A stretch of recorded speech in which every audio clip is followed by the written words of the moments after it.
It's me, Dianne Pearce from Current Words Publishing, and I'm here with another In the Spotlight to talk about some of the books that we've put out here at Current Words Publishing. And it was just Thanksgiving in the United States of America, and a lot of people did some road tripping for Thanksgiving to get to and from their families' houses. And so this week, I want to talk about a book that I absolutely love. I was lucky enough to be the editor on this book and to get to meet the writer in person, which doesn't always happen. And I just love the book, Ignoring Alva. There it is. And this is Dave's cover, one of Dave's masterful covers. It's a book about a road trip. It's a book about two sisters who road trip together. The sisters happen to be in their late 70s, early 80s. So older sisters road tripping. Imagine Thelma and Louise as senior citizens. And a very important thing, a turning point in the book is the fur coat. So the fur coat is very important. And one of the other things that Dave did that I just thought was so charming is he put an old triptych from the days when we used to travel via AAA triptychs. The first time Dave and I came to California, we came via a triptych, actually a massive triptych from Pennsylvania to California, from Philadelphia to Los Angeles. Huge. But anyway, here today, we're here to talk about Ignoring Alva, written by the fabulous Emilie. I'm messing it up. Emilie Khair, who I got to meet at the Atlanta Writers Conference last year in person, but we had already worked together for many, many months on the book itself. And Emilie is just such an interesting, fun person. It was great. And the book is the same way. It is interesting, it is fun, and I love it. And I've read it a couple of times, and I've given it as gifts to a couple of people, including my little sister. And it's a great book for sisters. It's a great book for people who like to road trip. It's a great mystery, not quite cozy, but sort of cozy, a little sinister.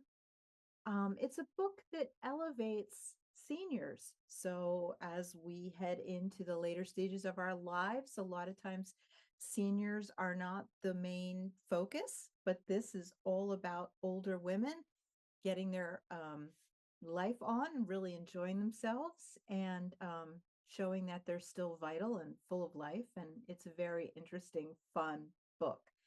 If you or anyone you know likes mystery, likes road trips, likes sassy older gals, this is a great book.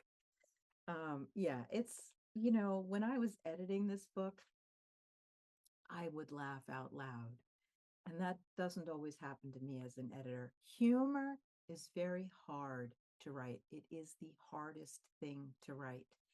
And this book is very funny and also very respectful of the two main characters who are older. The characters are Alva and Millie, and the chapters are divided up by their names. Alva will take over a chapter, and then Millie will take over a chapter. And it's nice because you get the sibling rivalry that doesn't change even as we age. My little sister could tell you. And you can get all of the POV, right? Because the one sister will tell you what she thinks about things, and the other sister will tell you the other. So I'm going to give you a little read. And just at the beginning to start you off, the first thing is sort of a little prologue, a little teaser that comes in the beginning of the book. And it says, she touches it with the toe of her orthopedic sneaker. Finger bones protrude from the sleeve of a larva-chewed wool sweater. I used to have a sweater like that, Alva says. I bought it at J.C. Penney during that cold snap we had right before Irvin died. Is that all you have to say right now? The other woman stares down into one of the eye sockets. The other eye hole is filled with dirt. There are little lines on the dull yellow skull like a spider's web. Mine had a blue stripe, but this one's more of a coral color. Alva, holy shit, I don't like to be out here. She jerks around looking for ghosts, or maybe her ex-mother-in-law. I've seen my share of dead people, Alva says, nonplussed. You get to where most of your friends and family are dead. You know what I'm talking about. I don't know. Alva sighs. Dead is dead. Those morticians have some talent putting eye caps on eyeballs and the makeup, of course, but we all know it's just dress up and the bones are waiting underneath. She taps her toe. Look, her little arm is reaching out for something. I hope when they bury me next to Irvin, I'll reach out and try to hold his hand. Maybe do a little dance in the dirt. I've thought about it a lot. What are you talking about? Who is she? Who put her here? I don't know, Alva says, but I know who she's not. Ooh, exciting. I'm already ready to go. But Alva had the same sweater as the corpse.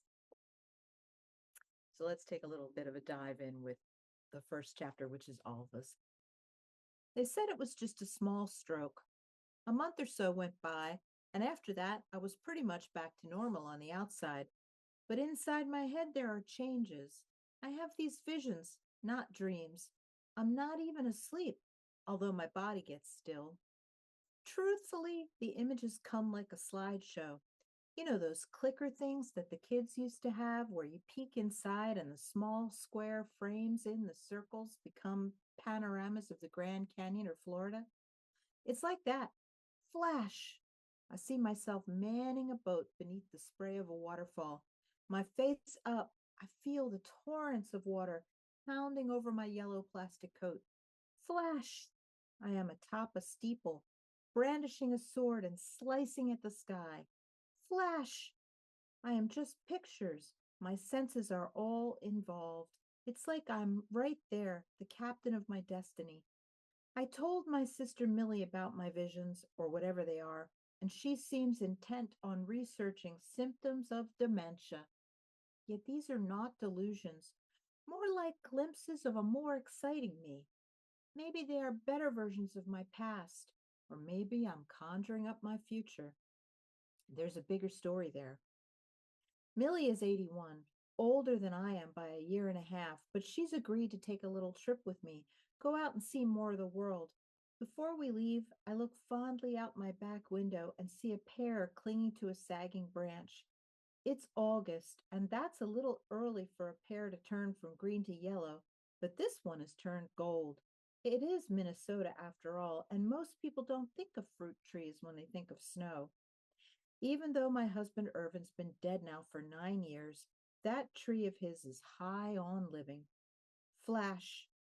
I am in a lovely orchard with branches heavy with pears ready for harvest. I have my apron on and I'm going to collect those pears and make a pie. Crows are circling the skies above. I flail my arms, a distraction, and try to shield the fruit from an onslaught.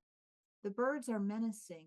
After more than just the fruit, I need to protect the crop and myself. Stand tall. I beg Prometheus for fire or a little smoke. Then one of the birds cocks her head and says very clearly, Alva, there's more to you than just that apron. I'm standing in Millie's kitchen. A weird feeling envelops me like a promise. Alva, she says and pats my shoulder, get that bruised pear off my counter. We should go, I say to myself. Then to Millie, quietly, we should go. There are pictures swirling around my head. I am a walking viewmaster. Oh my gosh. This book is so fun. If you know somebody who likes to read, who likes mystery, who you want to give something fun to, if you're going to take yourself a road trip in December because you might go someplace else for another holiday, this is a great book to read on that road trip. It is so much fun. You can get it in an EPUB, you can get it on Apple Books, you can get the audio version through Audible. or you can get the paperback, which I like because I want to read it in the bathtub. This is a great book. Find out how the fur coat gets them off track on their trip. See if they make it to Niagara Falls to ride on the Maid of the Mist. Follow the triptych with Alva and Millie. It's a great book. You'll really, really enjoy it. Emilie Khair is a very gifted author. Thanks for stopping by.